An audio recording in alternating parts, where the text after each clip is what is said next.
Hello friends, संस्कृति कक्षा में आप सभी का स्वागत है। आज मैं क्लास 7 की बुक लेकर आई हूँ। इसमें आज मैं पढ़ाऊंगी हिमालय की बेटियाँ।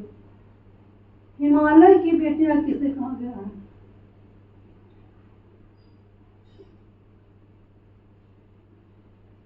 हिमालय की बेटियाँ, इसमें लेखक हिमालय को पूरी तरह से मानकीकरण किया है। यहाँ पे मानकीकरण अलंकार है। इसमें हिमालय को क्या कहता है? हिमालय की बेटियां, नदियों को कहता है, क्योंकि हिमालय से जितनी भी नदियां निकलती हैं वे हिमालय की बेटियां हैं। क्योंकि जन्म देने वालों को हम पिता कहते हैं, जो जन्म देता है उसे। तो वही उसी तरह से हिमालय क्या है? नदियों का जन्मदाता है।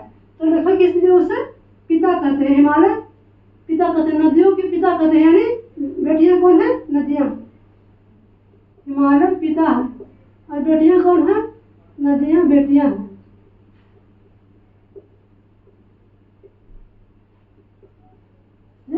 देखिए कहता है कि देखिए कि हिमालय से जब निकलती है नदियां बहुत पतली सी रहती है और पतली से समुद्र में जाकर मिल जाती है।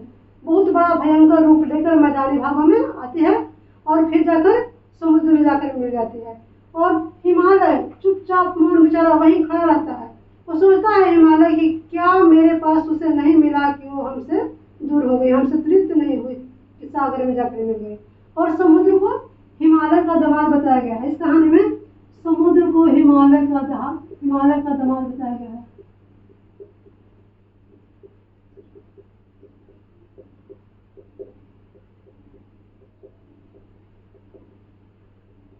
क्योंकि जो नदियां हैं, ब्रह्मपुत्र नदियां हैं, गंगा नदियां हैं, दो नदियां जाकर समुद्र में ही मिलती है।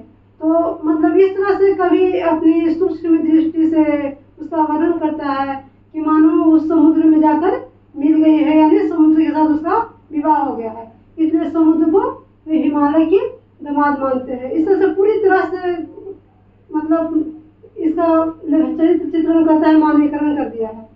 उस तरह से मानव बना दिया है हिमालय को मनुष्य रूप में। इस तरह से हिमालय के दुख को वो दर्शाता है। हिमालय चुपचाप मौन है, जहाँ पे खड़े हैं वहीं पे हिमालय मौन है, क्योंकि उनकी बेटियां चली गई है, उनकी बेटियां सागर में जाकर मिल गई है।